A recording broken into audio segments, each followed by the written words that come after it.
শিক্ষার দুই মন্ত্রণালয় প্রধান উপদেষ্টার হাতে। মন্ত্রী পরিষদের যে দায়িত্ব বন্টন করা হয়েছে সেটা যদি আমরা একটু লক্ষ্য করি তাহলে দেখা যায় যে প্রধান উপদেষ্টা অর্থাৎ ডক্টর মোহাম্মদ ইউনূস তিনি যে মন্ত্রণালয় বা বিভাগের দায়িত্ব পেয়েছেন সেটা হচ্ছে ১ মন্ত্রী পরিষদ, ২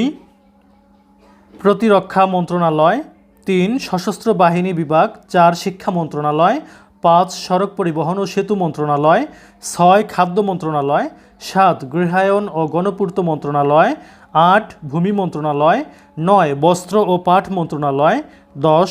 কৃষি মন্ত্রণালয়, ১১ বিজ্ঞান ও প্রযুক্তি মন্ত্রণালয়, ১২ রেলপথ ও জনপ্রশাসন মন্ত্রণালয়, ১৩ জনপ্রশাসন মন্ত্রণালয়, ১৪ বিদ্যুৎ জ্বালানি ও খনিজ সম্পদ মন্ত্রণালয়, ১৫ নৌপরিবহন মন্ত্রণালয়, ১৬ পানি সম্পদ মন্ত্রণালয়, ১৭ মহিলা ও শিশু বিষয়ক মন্ত্রণালয়, ১৮ দুর্যোগ ব্যবস্থাপনা ও ত্রাণ মন্ত্রণালয়, ১৯ তথ্য ও সম্প্রচার মন্ত্রণালয়, ২০ প্রবাসী কল্যাণ ও বৈদেশিক কর্মসংস্থান মন্ত্রণালয়, ২১ বাণিজ্য মন্ত্রণালয়, ২২ শ্রম ও কর্মসংস্থান মন্ত্রণালয়, ২৩ সংস্কৃতি বিষয়ক মন্ত্রণালয়, ২৪ বেসামরিক বিমান পরিবহন ও পর্যটন মন্ত্রণালয়, ২৫ মুক্তিযুদ্ধ বিষয়ক মন্ত্রণালয়, ২৬ পার্বত্য চট্টগ্রাম বিষয়ক মন্ত্রণালয়, ২৭ প্রাথমিক ও গণশিক্ষা মন্ত্রণালয়। তার মানে শিক্ষার যে দুইটি মন্ত্রণালয় আছে দুই বিভাগেই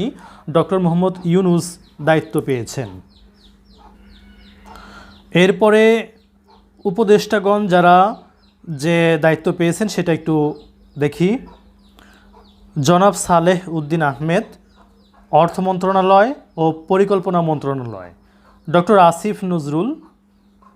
তিনি আইন বিচার ও সংসদ বিষয়ক মন্ত্রণালয়,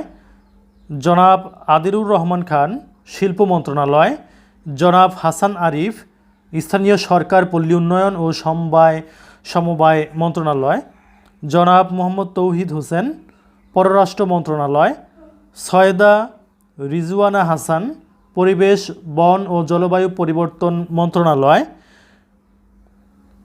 মিস শারমিন এস মুর্শিদ সমাজ কল্যাণ মন্ত্রণালয়, brigadier general doctor M Sakhawat Hossain তিনি স্বরাষ্ট্র মন্ত্রণালয়। এরপর ডক্টর ম খালিদ হোসেন ধর্ম বিষয়ক মন্ত্রণালয়, মিস ফরিদা আক্তার মৎস্য ও প্রাণী সম্পদ মন্ত্রণালয়। এরপর মিস নূরজাহান বেগম স্বাস্থ্য ও পরিবার কল্যাণ মন্ত্রণালয়, জনাব মোহাম্মদ নাহিদ ইসলাম ডাক টেলিযোগ ও তথ্য প্রযুক্তি মন্ত্রণালয়, জনাব আসিফ মাহমুদ সজীব ভুঁইয়া যুব ও ক্রীড়া মন্ত্রণালয়।